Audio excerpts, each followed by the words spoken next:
Les interdits qui ont été imposés de force aux chrétiens et aux chrétiennes de la part des dirigeants de la mission Vie Lumière sont une violation de la liberté du droit du chrétien et un outrage à l'enseignement de Jésus et des apôtres. Soulignons que votre liberté, la force de votre vie chrétienne. Jésus a été envoyé pour renvoyer libres les opprimés, Luc 4, 19. Jésus a dit aussi, vous connaîtrez la vérité et la vérité vous rendra libre, Jean 3, 8, 32. La liberté, la gloire des enfants de Dieu, Romains 8, 21. C'est pour la liberté que le Christ nous a affranchis selon Galates 1, 8, 1. Chrétiens, défendez vos droits. Votre liberté doit être plus forte que la soumission due à la contrainte. Actes des Apôtres 5, 27. L'homme a le droit d'être libre. Actes 19, 8. La liberté est une loi parfaite, c'est la loi du Christ. Jacques 1, 25. Mais une loi contre la liberté est une loi contre le Christ. Pourquoi ma liberté serait-elle jugée, nous dit l'apôtre Paul dans 1 Corinthiens 10, 29. Vous avez le droit de dire non, le droit de dire oui. Matthieu 5, 37. Parole de Jésus et des apôtres. Nous devons parler avec une entière liberté. Acte 18, 26. Nous devons prêcher et enseigner la parole de l'Évangile avec une liberté totale. Parole de Paul, Acte 28, 31. Le droit de choisir vous appartient. Nul n'a l'autorité de décider pour vous. Nul n'a le droit de porter atteinte à votre liberté chrétienne et humaine. Votre droit est aussi celui des autres. La liberté, possibilité pour l'homme de choisir sur la base d'une connaissance vraie. La liberté dépend de la connaissance de la vérité de l'Évangile, du Christ et de la libération rendue possible par la mort expiatoire de Jésus à la croix du Calvaire.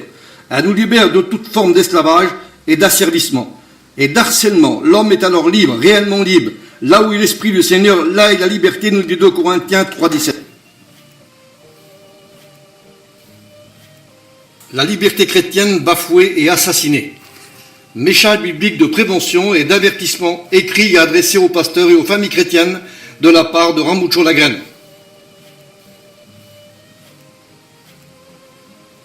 Pasteurs et familles chrétiennes, défendez vos droits, réagissez sans attendre face à des lois qui sont dues à des commandements d'hommes imposés de force à des pasteurs et à des centaines de familles chrétiennes.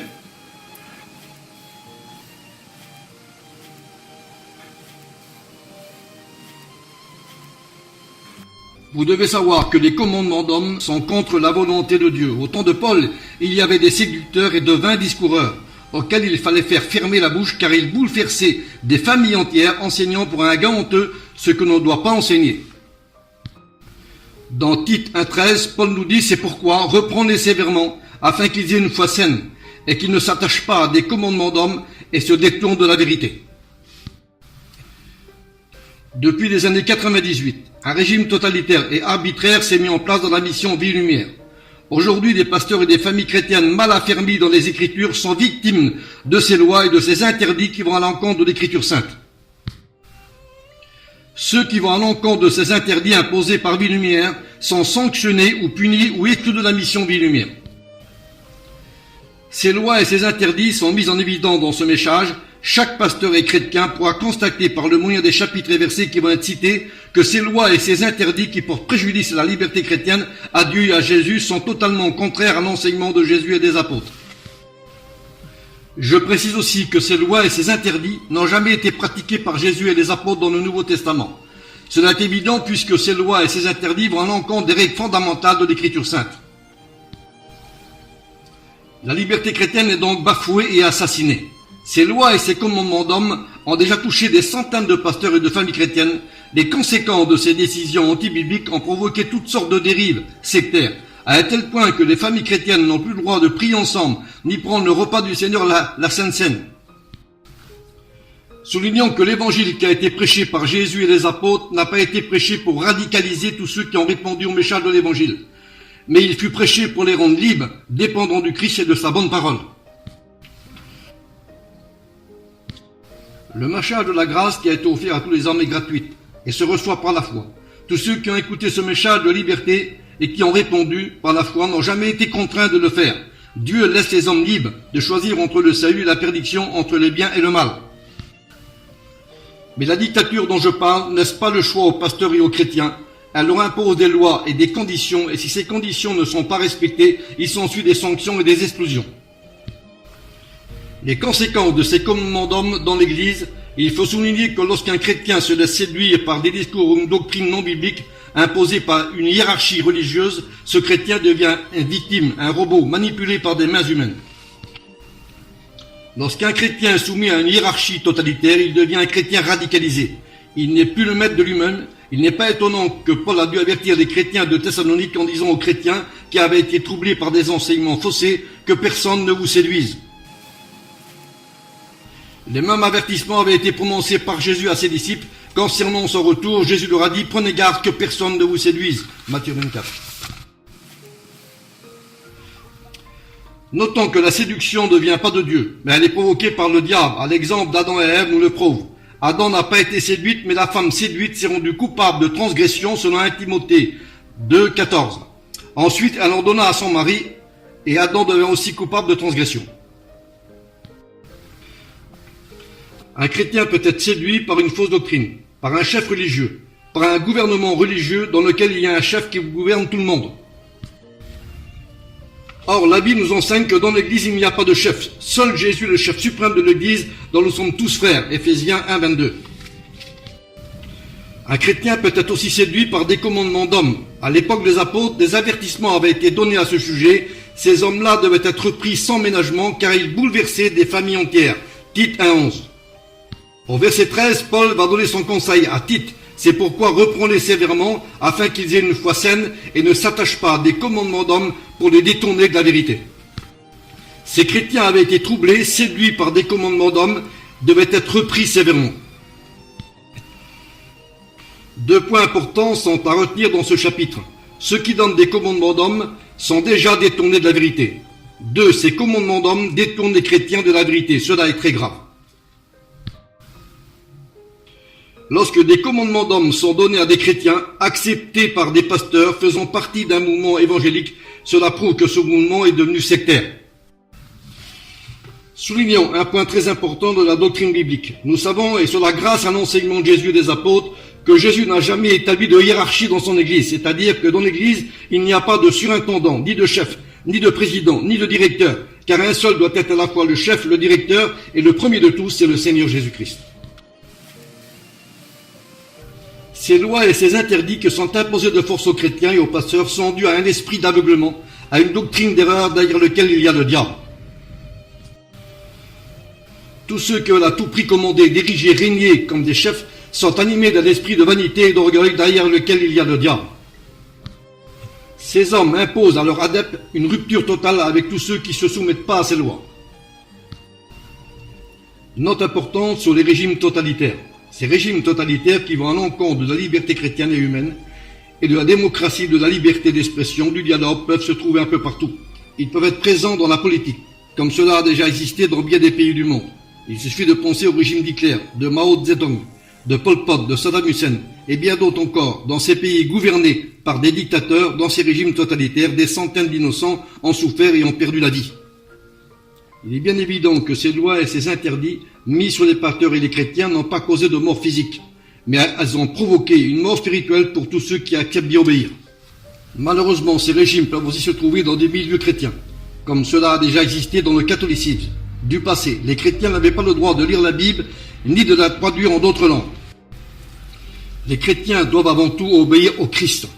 Je suis dans l'obligation de dire ici que chaque pasteur, chaque chrétien doit impérativement s'attacher uniquement à Jésus et à sa parole, car lui seul est le chef suprême de son Église, dont il est le sauveur, comme le déclare l'Épître aux Éphésiens 1, 22. Il faut vaincre le totalitarisme, l'abus de pouvoir qui s'est établi dans les églises et dans les milieux chrétiens, évangéliques. Le totalitarisme et l'abus de pouvoir sont contraires à la liberté chrétienne et à l'amour fraternel. Notons que sur cette terre et surtout au niveau de l'Église, aucune organisation, aucun pasteur, aucun mouvement religieux ne peut occuper la place de Jésus au sein de son Église. Les pasteurs et les chrétiens sont tous égaux et tous doivent impérativement respecter l'autorité suprême de Jésus. Votre liberté chrétienne doit être plus forte que la soumission due à la contrainte. Soulignons que la liberté chrétienne est une liberté de démocratie. Les pasteurs et les chrétiens ont le droit de s'exprimer, de parler librement, devant quiconque leur demande d'expliquer la raison de l'espérance qui est en eux. Je rappelle une fois de plus que l'Église possède un chef qui est le Christ. L'Église appartient à Jésus car c'est lui qui l'a racheté par son propre sang. L'Église n'appartient pas à un homme ou à un mouvement religieux, mais à Jésus. Rappelons-nous ce que Jésus a dit à Pierre. Tu es Pierre et sur cette pierre je bâtirai mon Église. Une Église sur laquelle personne d'autre que Jésus doit régner. Le grand problème que nous sommes en train de vivre aujourd'hui, c'est que beaucoup d'hommes ont passé les limites du ministère en imposant des règles anti-bibliques qui apportent le trouble au niveau de l'Église elle-même. Ces commandements d'hommes divisent les familles et les pasteurs. Ces interdits qui ont été mis sur les versets, déclarant de grandes vérités bibliques et des apôtres, sont dus à la folie de l'orgueil et du pouvoir. En nous donnant son salut, le Christ nous a donné en même temps la délivrance du péché et de l'esclavage. C'est une des raisons pour lesquelles Paul déclare « Ne devenez pas esclaves des hommes », 1 Corinthiens 7, 23. Je rappelle ici le slogan qui s'affiche sur le fronton de nos mairies, « Liberté, égalité, fraternité ». Ces trois grands mots doivent être la devise fondamentale de tous les pasteurs et chrétiens. Il ne serait pas normal qu'un pasteur ne soit pas égal à un autre pasteur, comme il ne serait pas normal qu'un chrétien ne soit pas égal à un autre chrétien. Comme il ne serait pas normal pour un pasteur d'exercer une liberté personnelle pour agir comme il le veut, à sa guise, en exerçant sa propre autorité, imposant ses lois autoritaires, sans demander l'avis des autres pasteurs, seul un dictateur peut agir de la sorte. J'adresse ici un message aux pasteurs et aux familles chrétiennes. Votre liberté doit être plus forte que la soumission due à la contrainte. Jamais les apôtres et les chrétiens des premiers temps n'ont plié les genoux devant de tels hommes. Rappelons-nous que les apôtres ont refusé de se soumettre au Sanhédrin qui leur avait défendu de prêcher au nom de Jésus. Ils n'ont pas obéi à des hommes, mais ils ont obéi à Christ. Ce qui est très grave, c'est que Jimmy, le président de la mission, est en train de combattre Jésus et son enseignement. J'ajoute que lorsqu'un pasteur, un dirigeant d'une œuvre chrétienne, se dit pasteur enseignant des écrits bibliques et qui interdit trois doctrines bibliques, à savoir la doctrine de l'avènement de Jésus, la doctrine de l'enlèvement de l'Église, la doctrine de la résurrection de mort en Christ. Un pasteur qui agit de la sorte par rapport aux Écritures saintes n'est plus digne d'enseigner. Citation des versets et chapitres interdits au sein de la mission Vie et Lumière. Voici une partie des versets interdits au sein de la mission Vie et Lumière, traitant l'apparition, l'avènement de Jésus et le jour de Christ, de la venue de Jésus-Christ sur les nuées en relation directe avec l'enlèvement de l'Église. L'apparition. Le repos éternel donne à l'Église au jour de l'apparition du Christ. Citation du texte. De vous donner à vous qui êtes affligés du repos avec nous, lorsque le Seigneur Jésus apparaîtra du ciel avec les gens de sa puissance. 2 Thessaloniciens 1, verset 7. Notre foi dans l'épreuve aura pour résultat la louange, la gloire et l'honneur lorsque Jésus apparaîtra. 1 Pierre 1, 7. L'avenir des chrétiens repose sur l'apparition du Seigneur, dans la grâce qui vous sera apportée lorsque Jésus apparaîtra. 1 Pierre 1, 13. La joie, l'allégresse pour l'Église au jour de l'apparition du Christ, lorsque sa gloire apparaîtra. 1 Pierre 4, 13. L'Église est exhortée à attendre l'apparition du Seigneur Jésus-Christ. 1 Corinthiens 1, 7. L'Église doit vivre sans reproche jusqu'à l'apparition de notre Seigneur Jésus-Christ. 1 Timothée 6, 14. L'Église est exhortée à attendre que le Christ se manifeste, car son espérance repose sur le retour de Jésus. Citation de l'apôtre.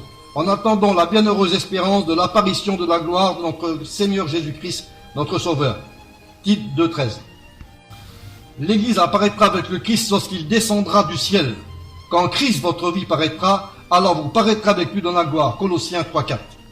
Sachant que celui qui a ressuscité le Seigneur Jésus nous ressuscitera avec lui et nous fera paraître en sa présence dans la gloire. 2 Corinthiens 4, 14. La question des disciples. Quel sera le signe de ton avènement et de la fin du monde? Matthieu 24, 3. Comment Jésus nous décrit son avènement? Car comme l'éclair part de l'Orient et brille jusqu'en Occident, ainsi sera l'avènement du Fils de l'homme. Matthieu 24, 27. Les morts en Christ ressusciteront au jour de l'avènement. Tous revivront en Christ à son avènement. 1 Corinthiens 15, 23. L'espérance et la joie des serviteurs de Dieu reposent sur l'avènement du Seigneur. Quelle est en effet notre espérance ou notre joie, ou notre couronne, n'est-ce pas vous, aussi devant notre Seigneur Jésus-Christ lors de son avènement? 1 Thessaloniciens 15, 23. La marche dans la sanctification jusqu'à l'avènement. Que le Dieu de paix vous sanctifie tout entier, et que toute votre être, l'esprit, l'âme et le corps soient conservés irréprochables lors de l'avènement de notre Seigneur Jésus. 1 Thessaloniciens 5, 23. Avec les morts en Christ ressuscités, les chrétiens encore en vie partiront à la rencontre du Seigneur des airs au jour de l'avènement. Voici en effet ce que nous vous déclarons d'après la parole du Seigneur. Nous les vivrons restés pour l'avènement du Seigneur, nous ne devancerons pas ceux qui sont morts. Car le Seigneur lui-même a un signal donné à la voix de l'archange au son de la trompette de Dieu, descendra du ciel et les morts en Christ ressusciteront premièrement. Ensuite, nous les vivons qui seront restés, nous serons tous ensemble, enlèvés avec eux sur des nuées à la rencontre du Seigneur dans les airs, et ainsi nous serons toujours avec le Seigneur. 1 Thessaloniciens 4, 15 à 18. Les chrétiens doivent patienter jusqu'à l'avènement. Soyez patients, frères, jusqu'à l'avènement du Seigneur. Jacques 5, 7. La question se pose. Pourquoi patienter jusqu'à l'avènement du Seigneur si l'Église est enlevée avant l'avènement? La couronne de justice donnée à tous ceux qui ont aimé l'avènement du Seigneur. Le Seigneur, le juste juge, dit l'apôtre Paul, me la donnera dans ce jour-là, et non seulement à moi, mais encore à tous ceux qui auraient aimé son avènement. 1 Timothée 4, 8. L'avènement du Seigneur est un appel à la patience et à la vigilance. Vous aussi soyez patients et affermissez vos cœurs, car l'avènement du Seigneur est proche. Jacques 5, 8. Les apôtres étaient en droit de faire connaître l'enseignement sur l'avènement du Seigneur. L'apôtre Pierre souligne que ce n'est pas en effet en suivant des fables habilement conçues que les apôtres ont fait connaître la puissance et l'avènement du Seigneur. 2 Pierre 1, 16. L'avènement du Seigneur face à l'incrédulité. Ils disent, où est la promesse de son avènement? Car depuis que nos pères sont morts, tout demeure comme dès le commencement. 2 Pierre 3, 4. La réponse de Pierre est celle-ci. Le Seigneur ne tarde pas dans l'accomplissement de la promesse comme quelques-uns le croient, mais il use de patience envers nous, ne voulant qu'aucun périsse, mais que tous arrivent à la repentance. 2 Pierre 3, 9. 3. Les chrétiens doivent demeurer ancrés en Dieu jusqu'à l'apparition du Seigneur. Et maintenant, petits enfants, demeurez en lui afin que lorsqu'il apparaîtra, nous ayons de l'assurance qu'à son avènement, nous n'ayons pas la honte d'être éloignés de lui. Jean 2, 28. Le jour de Christ. Les chrétiens ne seront pas surpris par le jour de Christ. Mais vous, frères, vous n'êtes pas dans les ténèbres pour que ce jour vous surprenne comme un voleur. 1 Thessaloniciens 5, 4. Le travail des serviteurs de Dieu sera récompensé au jour de Christ. Paul déclare, pourtant la parole de Christ, je pourrais me glorifier au jour de Christ de ne pas avoir couru ni travaillé en vain. Philippiens 2, 16. Une réciproque récompense entre les serviteurs de Dieu et les chrétiens au jour de Christ. Comme vous avez déjà reconnu en partie que nous sommes de gloire, demain vous aussi, vous serez la nôtre au jour du Seigneur Jésus. 2 Corinthiens 1, 14. L'assurance de bien commencer une vie chrétienne est bien à finir au jour de Christ. Je suis persuadé, dit l'apôtre, que celui qui a commencé en vous cette belle œuvre la rendra parfaite pour le jour de Christ. Philippiens 1, 6. Dieu affermira l'Église pour qu'elle soit irréprochable au jour de Christ. Citation du texte. Il vous affermira jusqu'à la fin pour que vous soyez irréprochable au jour de notre Seigneur Jésus. 1 Corinthiens 1, 8. Les chrétiens doivent s'exhorter les uns les autres dans l'attente du jour de Christ. Exhortez-vous réciproquement, et cela d'autant plus vous voyez s'approcher le jour. Hébreux 10, 25. Les chrétiens doivent veiller et prier, car ils ne savent pas quand le Seigneur Jésus reviendra.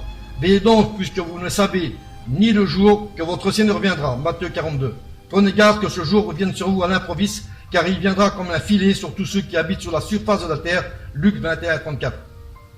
Les œuvres de chacun seront manifestées, car le jour du Seigneur la fera connaître, car elle se révélera par le feu, et éprouvera l'œuvre de chacun. 1 Corinthiens 3, 15. Le Christ descendra sur les nuées du ciel pour venir chercher l'Église. Jésus a dit aux principaux sacrificateurs et aux Sanhédrins, je vous le déclare, vous verrez désormais le Fils de l'homme venant sur les nuées du ciel avec puissance et une grande gloire. Matthieu 26, 64. Cette affirmation du Christ concrétise et affirme toutes les autres affirmations du Nouveau Testament sur le retour de Jésus visible qui s'effectuera sur les nuées du ciel. Exemple déjà cité. Voici il vient avec les nuées et tout le verra, même ceux qui l'ont percé. Apocalypse 1, 7. Il est évident que les chrétiens auront des yeux pour voir Jésus venir sur les nuées. Les gens ont confirmé aux disciples, ce Jésus qui a été enlevé du milieu de vous reviendra de la même manière que vous l'avez vu allant au ciel, c'est-à-dire sur les nuées. Acte 1, 11.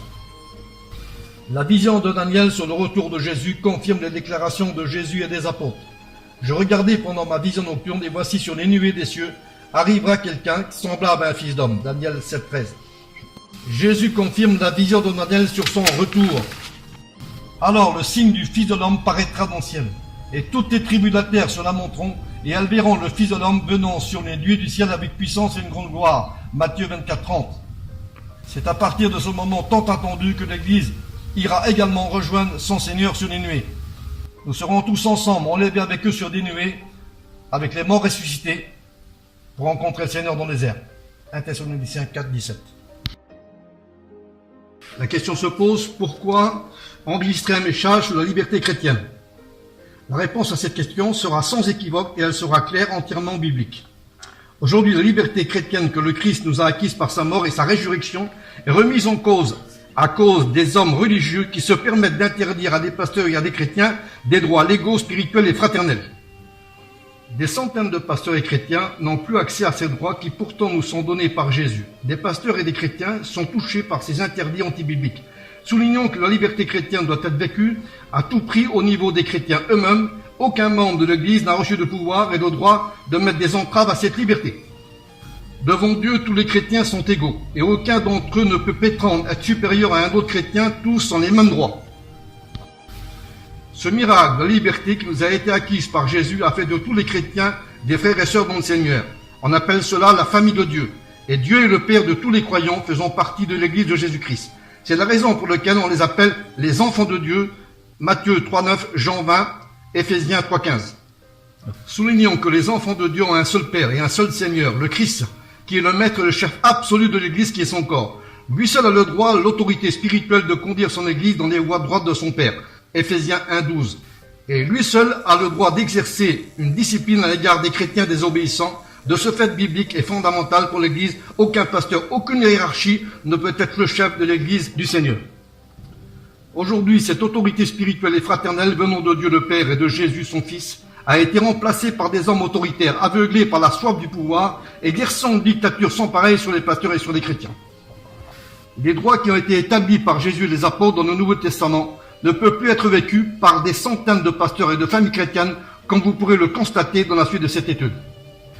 Aucun chrétien, aucun pasteur ne peut être la tête du corps de l'Église.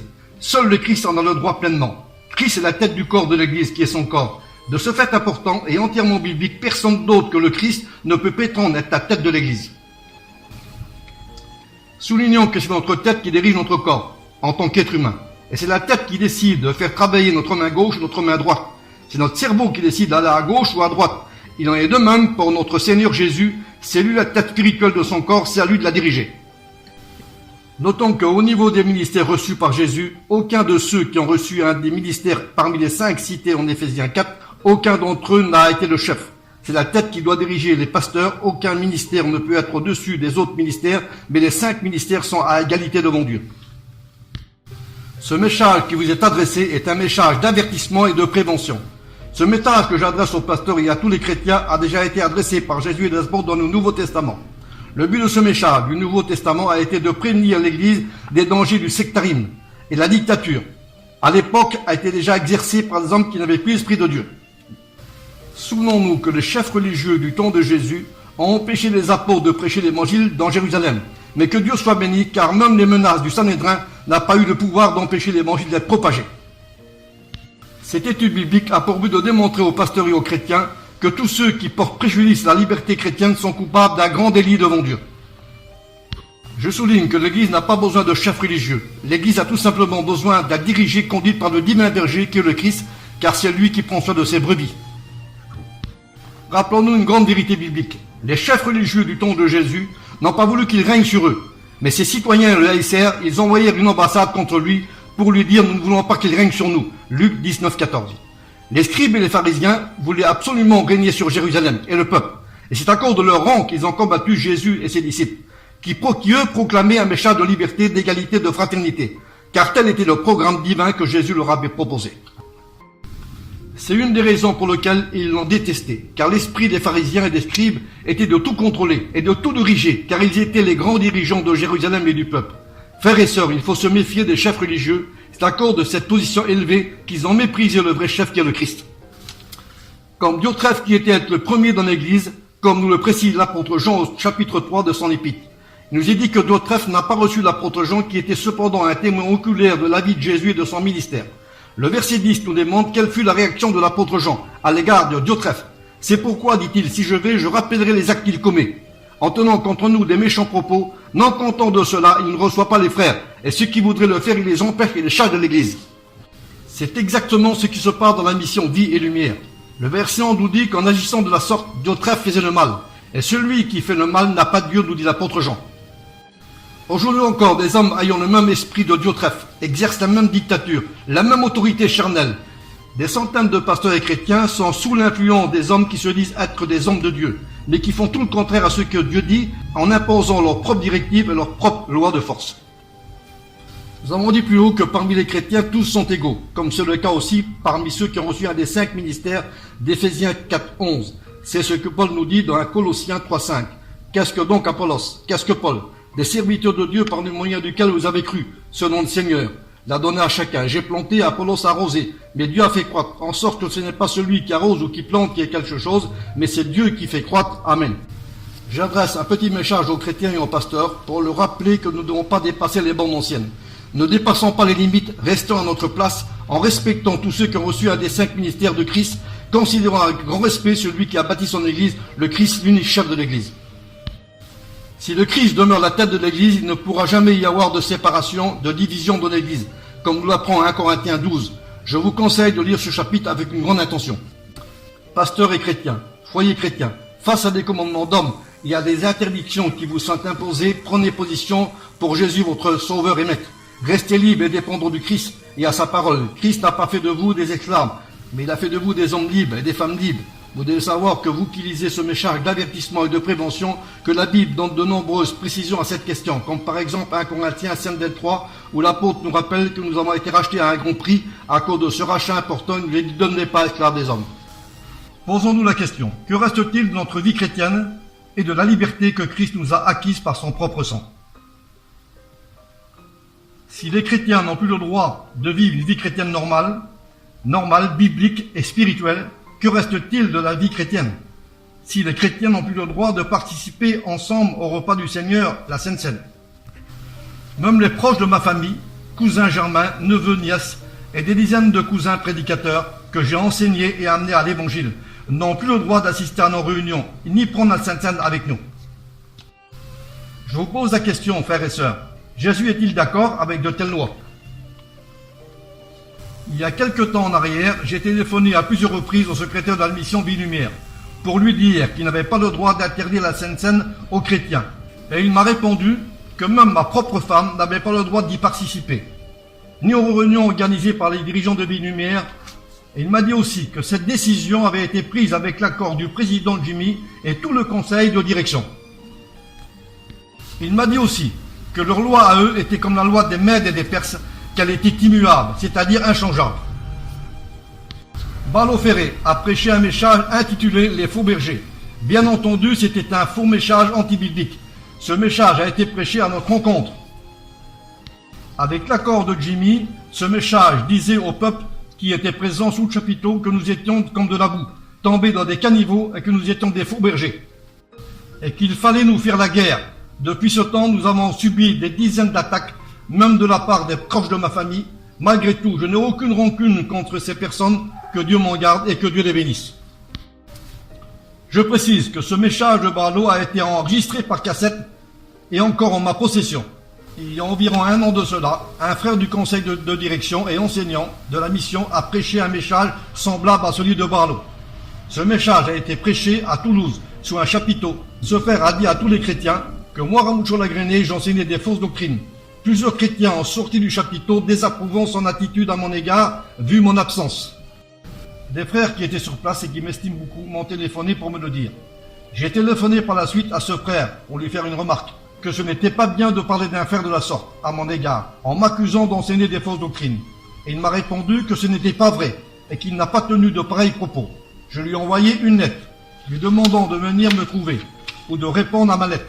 Mais je n'ai reçu aucune réponse, ni un coup de téléphone. En ce qui me concerne, je souligne que je n'ai pas fait la guerre à personne, ni à un prédicateur, ni à un chrétien. La Bible nous avertit en disant très bien que nous ne devons pas avoir à combattre contre la chair et le sang, c'est-à-dire contre les frères et sœurs qui nous entourent. Nous sommes appelés à combattre contre les mauvais esprits dans les lieux célestes, c'est-à-dire les démons, combattre contre l'injustice, combattre contre les fausses doctrines, qui détournent les chrétiens de la vérité. Je précise aussi que j'ai resté dans le silence pendant près de 20 ans, à ne pas citer un seul verset des Écritures où il est question de l'avènement de Jésus et de l'enlèvement de l'Église. Et cela pour ne pas créer de polémique à cause de l'école biblique et des étudiants. Et éviter des conflits avec le dirigeant et les autres frères qui enseignaient. Après ma démission, je me suis dérangé à plusieurs reprises pour aller voir Jimmy, afin de parler calmement avec lui, mais il m'a toujours fui ces rencontres. Une fois, je me suis dérangé avec ma femme de 300 km pour le rencontrer à Gien. J'ai entendu plus d'une heure devant son store. M'ayant vu, il s'est levé pour fuir dans son bureau. Et il a fallu que je lui cours après pour lui dire qu'un jour, que tout le mal qu'il avait fait va lui retomber dessus. Je vous le dis au nom de la vérité, je ne mens pas. Ramucho.